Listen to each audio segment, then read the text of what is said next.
Hi friends, welcome back to my channel. ఈరోజు వీడియోలో మీషోలో నుంచి తీసుకున్న కొన్ని డ్రెస్సెస్ అయితే చూద్దాము. ఇది first one blue colour and pink కాంబినేషన్లో వస్తుంది. డ్రెస్ అయితే చాలా బాగుంది. క్వాలిటీ కూడా చాలా బాగుంది. కాటన్ ఫ్యాబ్రిక్ టైప్ వస్తుంది. చాలా లైట్ వెయిట్ ఉంది. బాగుంది. ప్యాంట్ కూడా ఇట్లా మొత్తం ఫ్లోరల్ డిజైన్ అయితే వచ్చేస్తుంది. సూపర్ ఉంది డ్రెస్ అయితే. ఇది 3 పీసెస్ సెట్ అనమాట. ఇదేమో దుపట్టా అనమాట. ఓవరాల్ గా డ్రెస్ అయితే బాగుంది. ఇది వచ్చేసి హాఫ్ వైట్ వస్తుంది. అనార్కలి మోడల్ వస్తుంది. ఫ్రాక్ టైప్ చాలా బాగుంది. ఇది కూడా యూనిక్ గా ఉంది.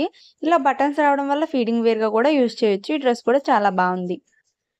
ఇది వచ్చేసి 2 పీసెస్ సెట్. క్లాత్ చూడండి, చూస్తేనే ఎంత బాగుంది కదా. మంచి క్లాసీ లుక్ అయితే ఉంది. క్వాలిటీ అయితే చాలా బాగుంది. ఇవన్నీ ఈ సమ్మర్ కి బాగా యూజ్ అవుతాయి. డైలీ వేర్ కి, ఆఫీస్ వేర్ కి, కాలేజ్ వేర్ కి చాలా బాగుంటాయి. చూడండి ఎంత బాగుందో ఈ డ్రెస్ అయితే. ప్యాంట్ అయితే ఇట్లా వచ్చేస్తుంది. ఫ్లోరల్ డిజైన్ వచ్చేసి చాలా బాగుంది క్లాత్ అదంతా కూడా. ఈ డ్రెస్సెస్ లింక్స్ అన్ని కింద డిస్క్రిప్షన్ లో ఉంటాయి. ఎవరికైనా కావాలనుకుంటే డిస్క్రిప్షన్ చెక్ చేయండి. Thank you for watching. మరిన్ని వీడియోస్ కోసం మన ఛానల్ సబ్స్క్రైబ్ చేసుకోండి.